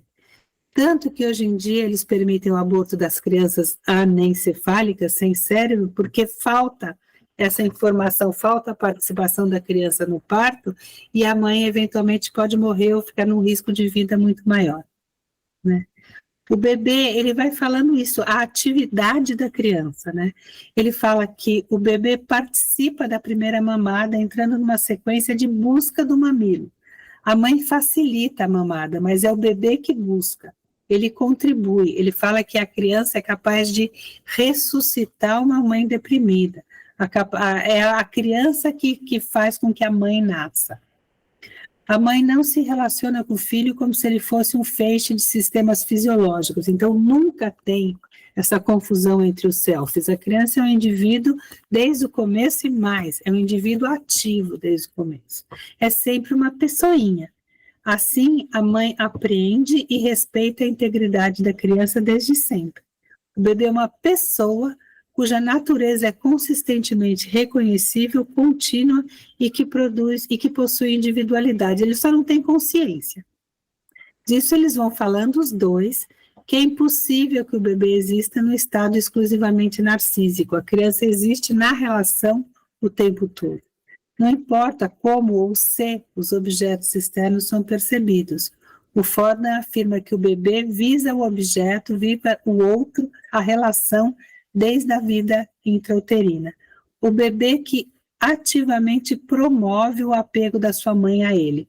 É o bebê que traz a criança para a mãe, que traz a mãe para a criança, que faz evocar a mãe dentro daquela mulher. E atualmente, isso é super legal, não se fala somente de um desenvolvimento da personalidade que parta de um corpo receptivo a estímulos internos ou externos, mas um desenvolvimento que se dá muito mais ativamente num corpo ativo que se movimenta. Tá? Então, essa é a novidade da Jean Knox, que vem com a ideia de autoria, agenciamento. É o desenvolvimento da consciência pelo conceito de corpo em movimento. Eu existo na medida em que eu causo. Eu existo na medida em que eu provoco. Eu existo na medida em que meu movimento muda o mundo. Eu existo não só quando eu reajo, mas quando eu interfiro. Né? Eu sou na medida em que causo transformações no mundo. Aí o desenvolvimento da consciência estaria a partir do movimento e da ação junto com a recepção, sem negar a recepção, mas enfatizando a possibilidade de ação. Né? Então, a autoria tem a ver. Eu existo na medida em que atuo sobre o mundo e ele fica diferente por causa de mim. E essa autoria, eu vou passar rápido pela autoria, porque eu estou vendo aqui o tempo, eu estou querendo chegar nas técnicas de trabalho corporal. Se refere, eu sou na medida em que eu causo uma ação. E ela se desenvolve. No comecinho da vida, é uma autoria física. Eu existo na medida em que eu sou capaz de fazer minha mãe chegar com a mamadeira, eu sou capaz de mexer a bolinha, eu existo na medida em que eu balanço o berço, eu existo na medida em que eu provoco movimento intencional no mundo. Um pouquinho mais tarde, a gente tem a autoria social ou emocional. Eu existo na medida em que eu sou capaz de causar uma emoção no outro.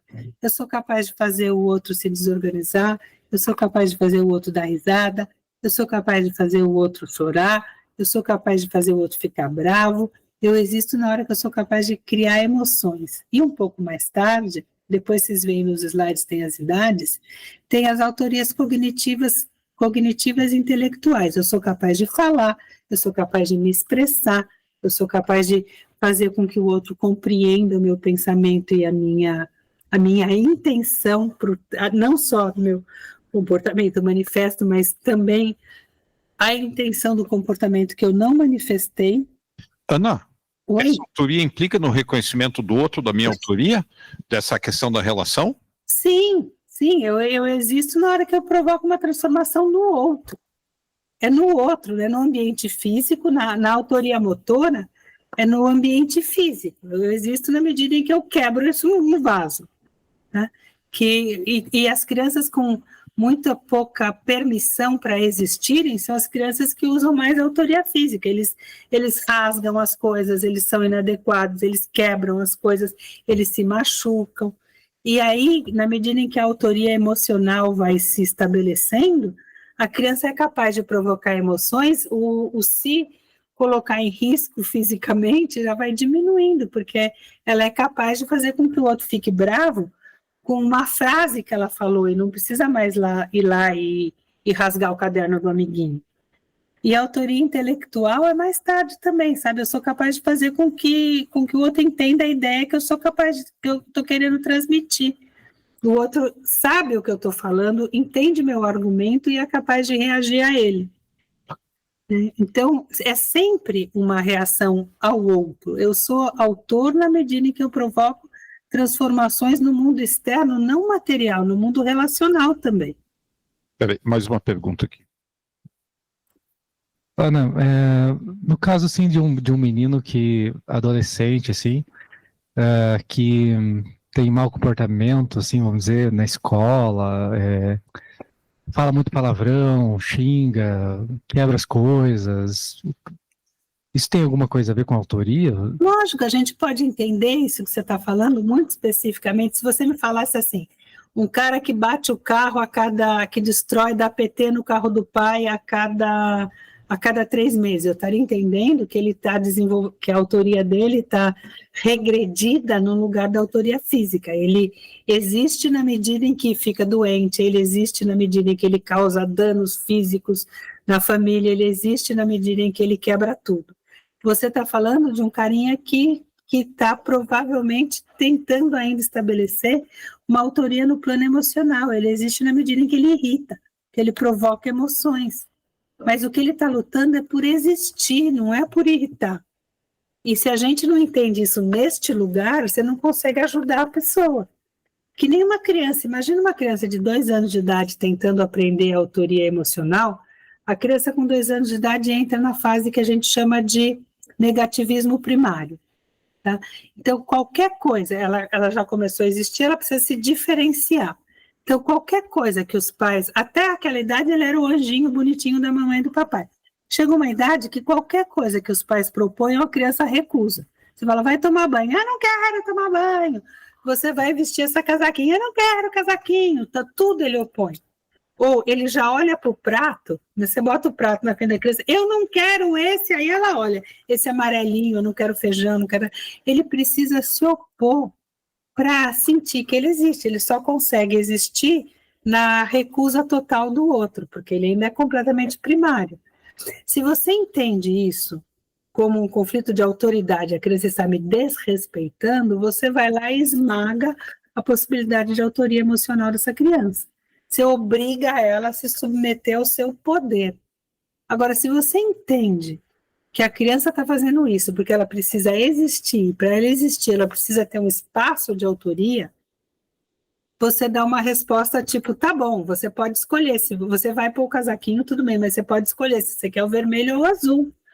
Ou você vai tomar banho agora ou daqui a 10 minutos. Você vai tomar banho depois do filminho ou depois do jantar. Sei lá, você dá um espaço de opção para a criança, porque você está entendendo que aquilo ali é uma autoria emocional. Se você não fez isso com a criança de 2 anos, ele vai ser aquele adolescente que xinga, que você acabou de falar.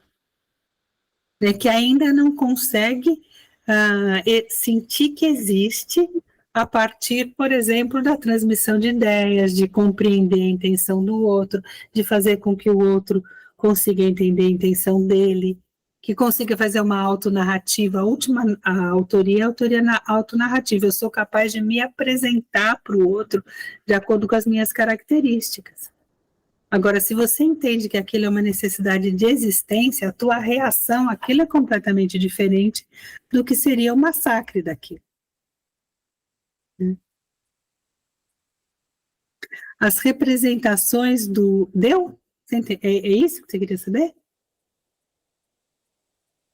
Porque aí o adolescente, primeiro, é isso, né? Primeiro ele se machuca. Quando a pessoa está se machucando, você pode entender nesse lugar. Ele existe, para ele existir, ele precisa ter um corpo que está sentindo a diferença entre ele e o mundo. Depois, a criança, o adolescente que agride, está entalado, está com dificuldade de se estabelecer enquanto autoria emocional. A mãe não reage a ele está lá provocando, até a hora que a mãe perde a cabeça e sai gritando. Mais tarde, a gente consegue se colocar verbalmente, intelectualmente, com argumentos. Se você é bem sucedido, tá ok. Mas se você não é, você já vai pro berro, né? Então você vai exercendo essas autorias, você vai desenvolvendo o seu eu. É lindo isso, você existe na medida em que você sai do rebanho e que você se afirma como um ser diferente, capaz de ser visto e reconhecido pelo outro. Hoje em dia, muito das experiências que os adolescentes estão vivendo de chocar, de experimentar esse espectro todo de manifestações da sexualidade, tudo está mais ou menos nesse lugar, sabe? Uma busca de uma identidade específica, de uma autoria. Eu estou num lugar no mundo que é só meu, onde só eu existo, com determinadas características, gosto, gênero, etc., que é específico de todo mundo. Às vezes, o pessoal da graduação, quando você pede para desenhar o HTP, desenhar uma figura humana e depois uma figura do outro sexo, já começa a dar chilique aí, e é muito legal de ver isso. O que é sexo, o que é gênero, o que vai fazer? Desenha aí qualquer coisa, desenha o oposto da coisa. Sabe, o qualquer coisa, primeiro que desenha, está no lugar da autoria. Esse desenho é meu, essa identidade é minha. Então, a autoria vai se desenvolvendo até essa última experiência da autoria, que é a autoria autonarrativa. Eu sou capaz de me apresentar, eu sou capaz de me contar diferente. Eu tinha um menininho na pesquisa do doutorado, que ele tinha 4 anos, ele respondeu assim, não, essa história é minha, fui eu que me contei. É isso, o moleque já estava capaz de se contar a história de si mesmo. As representações do externo são aquilo que eu estava falando no começo, de que a gente não introjeta mais coisa nenhuma, a gente tem várias representações, a ideia de que a gente vai desenvolvendo a identidade a partir de identificações sucessivas. A gente se identifica com alguém, se desidentifica, se identifica, se desidentifica, e vai recolhendo dessas identificações aquilo que tem a ver com a gente e vai coagulando em torno de um eu. Ele chama de envelope proto-narrativo a historinha do eu chorei, senti dor aqui, ouvi chorando, e a minha mãe me trouxe a mamadeira. É um pequeno envelope numa historinha que tem um significado e que vai formando redes neurais cada vez mais complexas. Peraí, deixa eu pular aqui, porque não vai dar tempo. A Margaret Wilkinson, uma autora super importante atual, vou voltar, né, que fala, é uma junguiana atual que morreu faz um ano mais ou menos, mas publicou muito no Journal nos últimos 20 anos, dizendo que o cérebro nunca é uma estrutura completamente formada, mas um processo dinâmico em constante desenvolvimento e reconstrução durante toda a vida. Qualquer mudança de comportamento só é estável se forma rede neural, se ela está registrada no cérebro, falando de novo do corpo, agora o corpo capaz de registrar os afetos e os comportamentos. Então, qualquer coisa que se repita, ela vai configurando, e isso eu acho legal, porque antigamente a gente achava que o comportamento era um subproduto do cérebro, e a gente brigou muito como psicólogo contra isso, com os neurologistas. Hoje em dia a gente está falando que o cérebro é um subproduto da experiência, do comportamento. O cérebro vai se diferenciando e vai se reconfigurando a partir das experiências que a gente tem, né? E o que ela fala é que a psicoterapia, primeiro, é aquela comunicação inconsciente que eu estava falando lá atrás, entre o hemisfério direito do cérebro de um com o hemisfério direito do outro, e que a psicoterapia se dá numa relação de dupla hélice, que toda psicoterapia tem um lado que é interpretativo, cognitivo, onde a gente faz as amplificações, as metáforas, os significados, as interpretações, e tem um lado vivencial, que é o lado estar com a criança. É um lado afetivo, é um lado onde você se sente confortável e onde tem toda uma comunicação corporal não verbal na dança com a criança. É um espaço protegido, a psicoterapia é um espaço protegido de experimentação de si, onde a criança é diferente, reage de formas diferentes, experimenta possibilidades diferentes, é uma experimentação do outro, do ambiente e da relação. Agora, as técnicas, vamos lá logo. A dimensão corporal da terapia de criança não é só que a gente aplica técnicas de trabalho corporal, tem uma observação corporal do trabalho, tem uma observação o tempo todo do trabalho da criança. Então, por exemplo, tinha uma menina que ela jogava dardo, mas ela jogava o dardo, é um dardo de ponta mesmo na madeira, ela jogava só com o bracinho assim. E eu falava, congela, ela parava e ela via que ela precisava, e a gente fazia o movimento, olha, tem que ir com o ombro para trás, tem que ir com o corpo todo, tem que endurecer o punho, sabe? É um trabalho de conscientização do quanto aquele corpo está sendo eficiente ou não durante a terapia. E tinha um menininho judeu que ele vinha com o kippá, ele era ortodoxo, ele vinha com o kippá, a gente jogava futebol, e aquele kippá atrapalhava horrivelmente o moleque jogar e cabecear.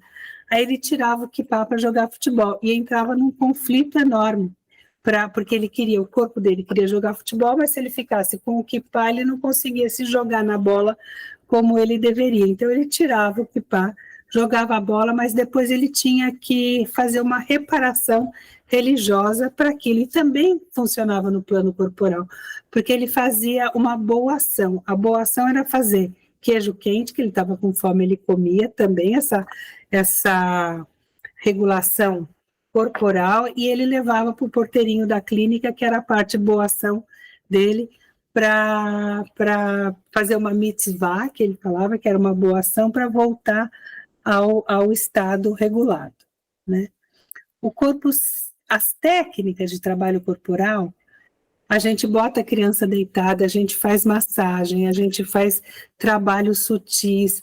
Tem um filme que eu ponho aí na frente, que depois tem um link para vocês assistirem, eu super peço para vocês assistirem, que é a coisa mais linda, porque o trabalho corporal com a criança, a gente faz trabalhos de massagem, a gente faz trabalhos de toque, mas toque com olhinho, com óleo cheiroso, com flor, com pena, com gotinha d'água, com bichinho que anda, minhoquinha andando pela pessoa, com algodão molhado. A gente faz todo tipo de experimentação para trazer essa dimensão sensorial do corpo e um respeito no cuidado de um corpo ou outro. A gente fica brincando que a criança que passou por experimentações até grupais de trabalho corporal é uma criança que conhece o próprio corpo, e ela está muito mais protegida de qualquer tipo de abuso corporal, porque ela ganha a forma como ela quer que o corpo dela seja abordado. Ela conhece que ela quer ser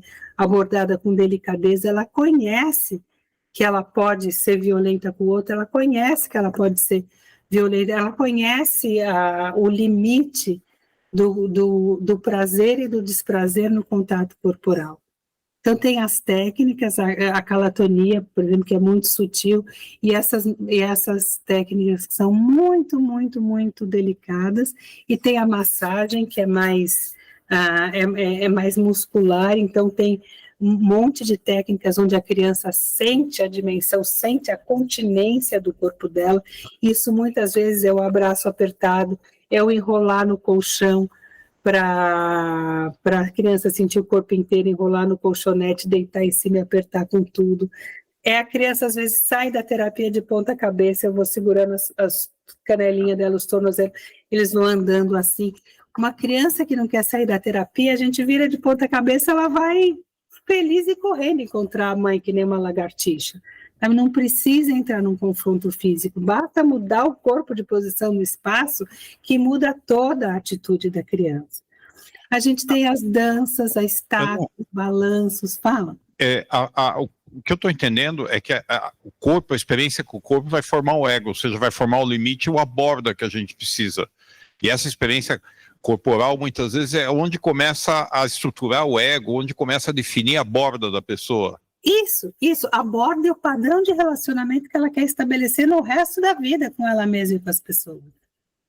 Não é só a borda, é a borda em relação com o outro. Na hora que você tem a clareza da sua borda, você não é mais nem psiquicamente, nem afetivamente vítima de uma vítima inconsciente de invasão e de agressão. Você nem invade ninguém, nem se deixa invadir por ninguém. Vocês conhecem um livro? O livro é horroroso, mas eu adoro essa história que chama O Matador. É um livro de criança. É um livro que eu uso sempre. É um livro... Ele é horrível. Deixa eu contar a história do livro para vocês. Vocês entenderam que eu estou falando da dimensão corporal como existência no mundo.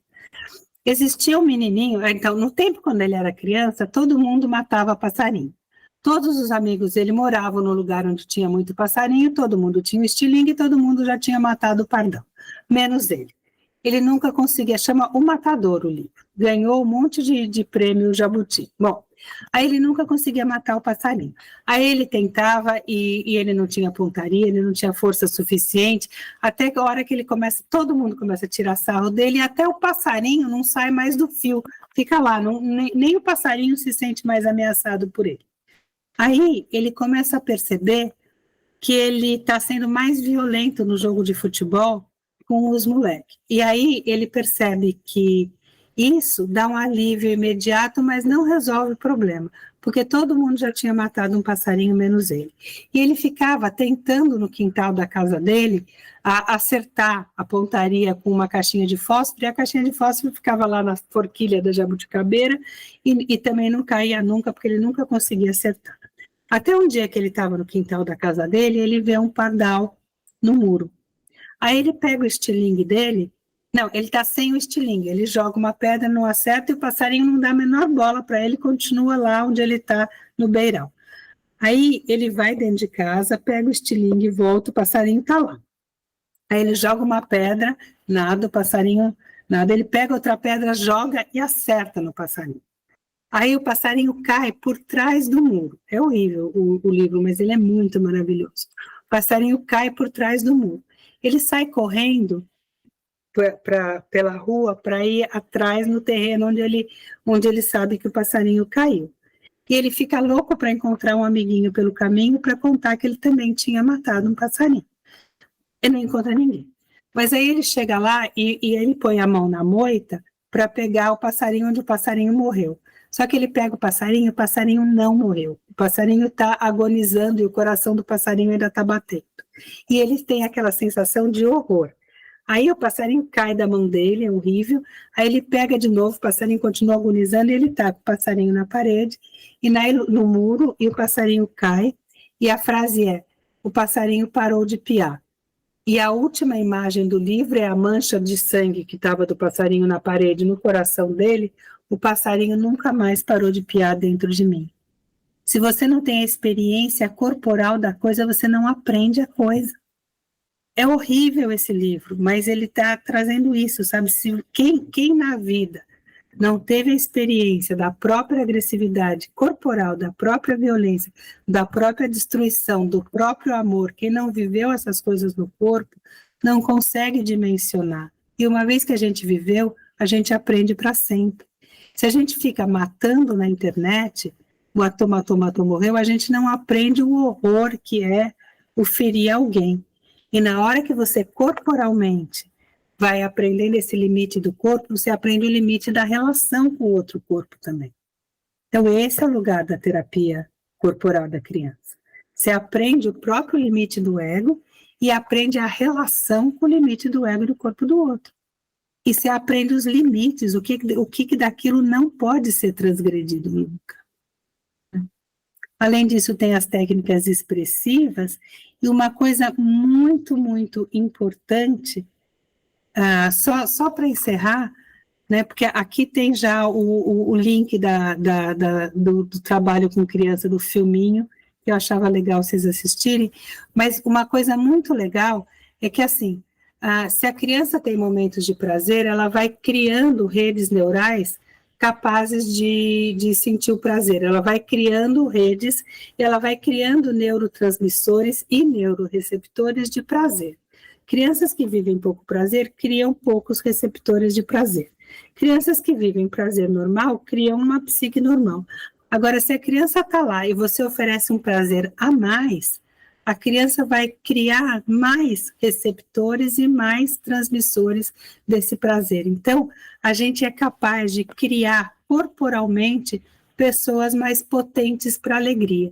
Então, vamos lá fazer isso, sabe? Vamos lá oferecer satisfação, acolhida, alegria corporal, porque você está criando mais possibilidades de devolver para a Terra corpos mais felizes depois. E tem essa eterna intervenção do milagre, né? A atuação do campo mito-poético da psique no momento presente, o momento do milagre, é o momento da emoção partilhada, quando a gente ri junto com a pessoa, quando a gente sente junto esse lugar do a gente estar junto, inconsciente junto. E a gente é capaz de criar corpos potentes para alegria. A gente está criando corpos impotentes para alegria, e isso é muito sério. E é isso que eu tinha para falar. Eu falei muita coisa, pulei uns pedaços aí, mas é isso aí. Vamos lá, algum comentário, gente, que vocês queiram fazer? Posso parar o compartilhamento para ver a carinha de vocês? Não precisa, né? Deixa aí.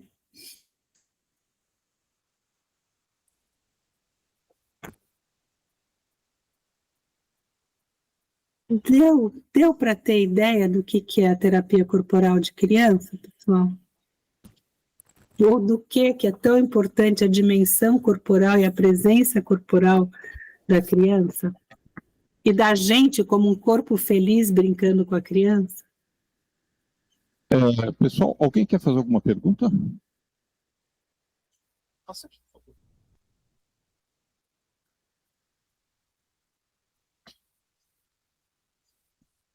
Ana, você tem algum livro, algum material para indicar?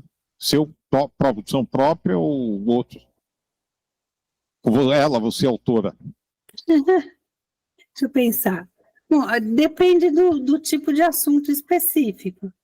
Por exemplo, no começo eu estava falando dessa conversa entre o empobrecimento da experiência corporal, social e da fantasia.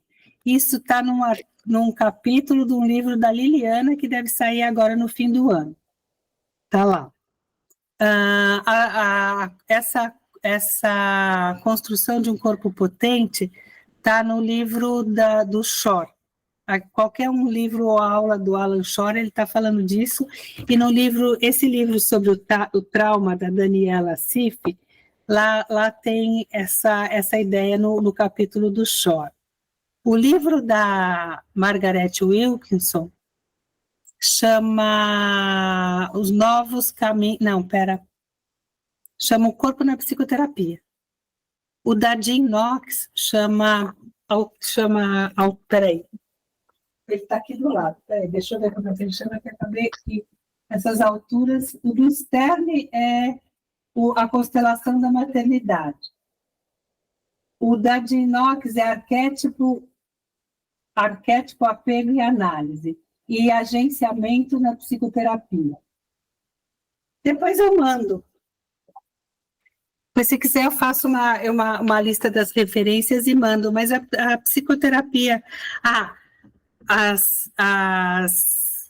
isso é um arquivo que eu tenho de uma aula que eu achava que era bem legal de mandar, que são os pressupostos teóricos da terapia corporal junguiana, que é: a gente acredita em processo de individuação, portanto, a gente acredita que os próprios self está trazendo conteúdos para a consciência o tempo todo, e que o sofrimento vai estar em evitar o desenvolvimento muito mais do que permitir o desenvolvimento. O outro é essa ideia da comunicação entre os inconscientes, que é o que vai balizando a gente na psicoterapia. O outro é uma coisa super importante, é a formação espontânea dos símbolos. A gente não precisa da ideia de repressão para o símbolo ser um produto secundário da repressão. Para o Jung, os símbolos estão sendo produzidos o tempo todo, e o desenvolvimento psicológico, a curiosidade, etc., são funções naturais da psique, e não resultados de repressão. E o outro é a psique polivalente. A gente nasce com 1 milhão de potências, e a gente vai autorrealizando, o inconsciente vai autorrealizando essas potências ao longo da vida. Quando o símbolo não tem ainda a representação, a criança não tem a consciência, o processo simbólico se dá no nível do corpo, então. É, exatamente isso. O sintoma é uma linguagem. O sintoma psicofísico, o sintoma somático, psicossomático, é uma linguagem como qualquer outra. Então, é como se aquilo que não é possível ser vivido no nível do ego, da consciência, provoca, não vou falar que cai no corpo, porque não tem essa hierarquia, mas entre tantas outras manifestações, faz no corpo uma pergunta, faz no corpo, no comportamento uma pergunta, ou no próprio corpo. A produção de cortisol faz com que o sistema imunológico funcione diferente, ou a pessoa comece a atacar a si mesma. Por exemplo, eu estava lendo a tese de uma menina sobre racismo, e a coisa mais interessante era que corpos negros sofrem agressões sem nem perceber de onde vêm as agressões, e essas agressões que o corpo negro sofre e não encontra porque a gente finge que não, a gente finge na nossa sociedade que a gente não é racista, então não encontrar um interlocutor agressor faz com que a gente ataque a gente mesmo. Então, as pessoas negras têm uma facilidade para ter doença autoimune muito maior do que as pessoas brancas. E também uma questão da, como é que é, a homofobia inconsciente do homem gay. É a mesma coisa, os gays fazem um ataque contra si mesmos, porque não encontraram no campo social um desenvolvimento validado para a própria sexualidade. Então, apresentam sintomas de feridas corporais, sintomas corporais, doenças psicossomáticas, com mais frequência do que os héteros. Que perguntaram pra gente, se você é hétero, já te perguntaram, quem é seu namoradinho, com quem você vai dançar na festa junina? E pro menino gay ninguém pergunta nada. É aquele mal-estar, né? Esse mal-estar gera doença autoimune. E assim por diante, né? A criança, então, a expressão corporal da criança também na realidade, você está trabalhando com o corpo, você está trabalhando na realidade na criança com símbolo, de forma assim, só que é o corpo. O corpo é simbólico o tempo todo, do mesmo jeito que o comportamento. O corpo é simbólico, tudo é simbólico. O corpo é simbólico e o corpo também é material e concreto. E ele é caminho, tanto entrando pelo símbolo para atingir o corpo, como entrando pelo corpo, fazendo massagem para chegar no símbolo, tanto faz qual que é o polo pelo qual você entra. A manifestação, a resposta é global, é integral. O corpo participa do campo simbólico. É meio isso, não é? O corpo é simbólico também. O comportamento é simbólico e o corpo é simbólico. Na terapia infantil, então, o terapeuta utiliza muito seu próprio corpo e sua percepção sobre o próprio corpo para ter acesso a primeira coisa, Carlos, que a gente imagina, que a gente espera, que é que a pessoa tenha um corpo vivo na terapia. Não um corpo sentado distante, só olhando a criança e falando parece que você está bravo com a sua mãe, quando a criança está lá brincando, você está fora. Na terapia junguiana, você está brincando junto com a criança, fazendo fogueiras. Eu tenho como exemplo isso. Não tem uma criança com comportamento de oposição, essas crianças que não obedecem, que não aceitam limite.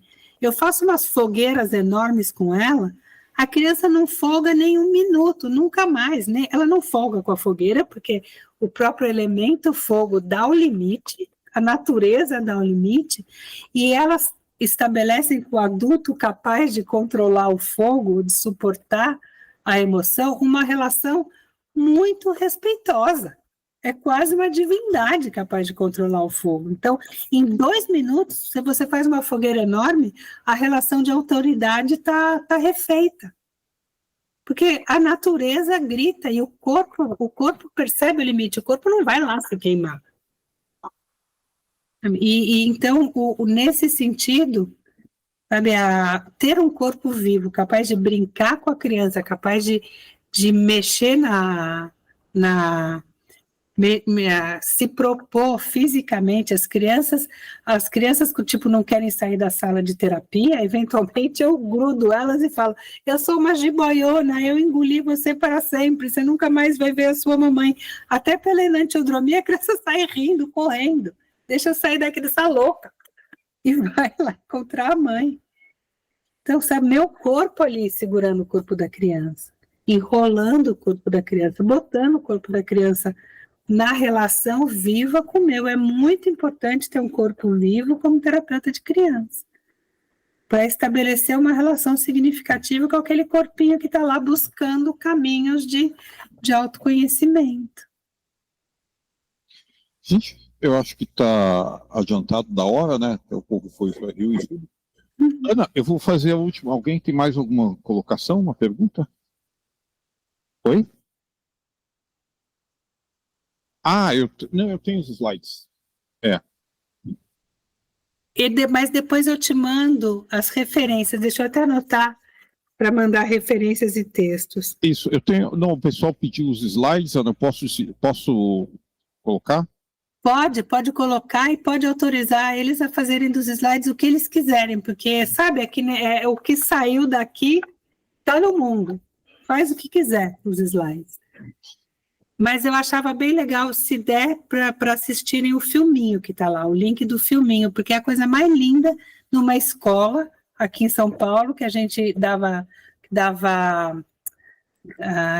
que era uma escola que a gente orientava em termos de trabalho corporal, as brincadeiras das crianças com o corpinho entre elas, coisa mais bonita que é o respeito e a sacralidade com que as crianças encaram os corpinhos dos amigos, e depois, no fim, das mães e das professoras, coisa mais bonita.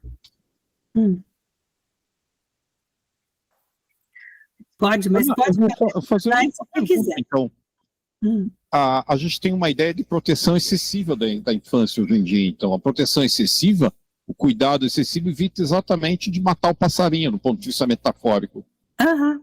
Daí as crianças não aprendem. Hoje em dia, na maioria dos artigos que a gente vê, a superproteção é encarada como uma adversidade. É uma adversidade que rouba da criança a possibilidade de se experimentar. Uma coisa é o abandono.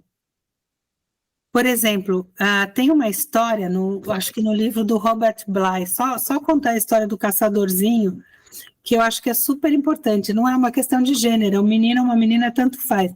Mas está lá a criança com a mãe e o pai vai caçar todo dia. Até que chega a época que a criança vai ser iniciada, o pai vai levar a criança para aprender a caçar com ele. E durante 3 anos, essa criança acompanha o pai e vai aprendendo e treinando o manejo de todas as armas, as estratégias da caça e a ética da caça. Tipo, a estratégia da caça tem bicho que você vai atrás, tem bicho que só em grupo, tem bicho que você fica parado esperando voltar para beber água no mesmo lugar. E a ética da caça, você não pode matar um elefante branco se você vai comer um bifinho, sabe? Você mata o elefante branco se você vai levar para a tribo inteira dos pigmeus para comerem. Então, durante 3 anos, essa criança é treinada na caça, e aí chega um dia que ela vai ser... que chegou o dia dela ir sozinha. E o pai e a mãe estão lá, a criança sai de manhã para caçar, o pai e a mãe estão lá esperando, já vai ficando de noite. Eles estão absolutamente apavorados, o menininho não vem. Não vem. Aí, las tantas, vem chegando o menininho com um ratinho. A mãe faz a maior festa, porque pertence à função materna, não da mãe particularmente, mas a função materna, a preservação do corpo da criança. Então, chegou o ratinho, vamos fazer a festa do rato, você nunca mais vai caçar, você nunca mais vai se pôr em risco. Essa é a função materna. A função paterna é, olha, eu te conheço, eu te vi, eu te acompanhei, eu te orientei, eu sei do que você é capaz, eu sei que trazer esse rato não é satisfatório para mim nem para você. Eu sei que eu quero que você volte na floresta e me traga o produto adequado, porque só trazendo o produto da caça adequado você vai ter a sensação de merecimento. Então pode voltar lá e caçar o bicho certo. Então isso, sabe, isso na gente que manda o outro para caçar o bicho certo, não é uma função de humilhar, nem de falar que porcaria de rato é esse, nem de você não sabe caçar. É assim, olha, eu estava do teu lado, eu vi, eu treinei, eu observei, eu sei do que você é capaz, eu estou junto, vai lá e volta com o que eu sei que você é capaz de fazer, que é o contrário da superproteção. A superproteção e o mimo é um tipo de abandono, porque é você oferecer para o outro o que o outro não precisa. E aí, externamente, dá a impressão que o outro está superalimentado. Ele recebeu todas as coisas que ele pediu, mas ele não recebeu o que ele precisava de verdade. Não está aberto o canal de afetação inconsciente. Ele precisava, sei lá, de orientação, limite e tal, e o que ele recebeu foi mais um Lego, ou ele recebeu um privilégio que não levou ele a crescer de jeito nenhum. Lembra que o próprio self está trazendo conteúdos para o desenvolvimento. Se ele não permite que aquilo entre na consciência, fica um monte de conteúdo lá gerando angústia e ansiedade. O mito é o da Lilith, que fica expulsa por Deus do paraíso porque ela tentou exercer alguma autonomia, e ela fica transando com 1000 demônios, parindo 1000 demônios por dia. Uma irritação horrorosa quando a gente não está se desenvolvendo, crescendo, que é o lugar do mimado super protegido. É a ansiedade sem ação. É a ansiedade sem transformar em ação eficiente, porque não desenvolveu os recursos, não ganhou braço, não ganhou potência para resolver as questões do mundo, ficou atrás. Todo mundo sabe fazer, menos ele, porque ele não foi, porque ele não experimentou no corpo. Eu tenho um moleque que na época da pandemia fez 5 vezes exame de carta e ficava treinando, e era reprovado, e ficava treinando no simulador. No simulador ele era ótimo, mas no carro ele era reprovado todas as vezes, porque o corpo dele não sabia reagir às circunstâncias. Não estava registrado no corpo. Sabe uma coisa que é esse registro no corpo? Sabe quando a gente pede para um adolescente ensinar como mexer alguma coisa no celular? E o adolescente não sabe falar sobre aquilo, ele pega o celular da mão da gente e fala, deixa que eu faço para você. E a gente fala, não, eu não quero que você faça para mim, eu quero que você me ensine. E ele se irrita, porque ele não sabe verbalizar, ele sabe fazer. O corpo dele sabe, a cabeça não. A coisa está num outro plano, está no plano do corpo, não está no plano da cabeça. Ele não sabe explicitar aquele conhecimento, mas ele tem o conhecimento. Ana, alguém? Última questão? Nós vamos fechar, porque senão a gente continua. Muito bom, Ana. Eu vou gravar, talvez. Bom, depois a gente conversa ali. Tá bom. Tá ótimo. Muito obrigado, Ana. Beijo para você, gente. Beijo para vocês. Tem alguma coisa aqui que apareceu um recado. A Cintia, acho que fez alguma mensagem agradecendo. Estava online. Então tá bom. Beijo. Muito obrigado, Ana. Beijo, gente. Beijo. Tchau. Tchau, tchau. Tchau, eu que agradeço, gente. Tchau.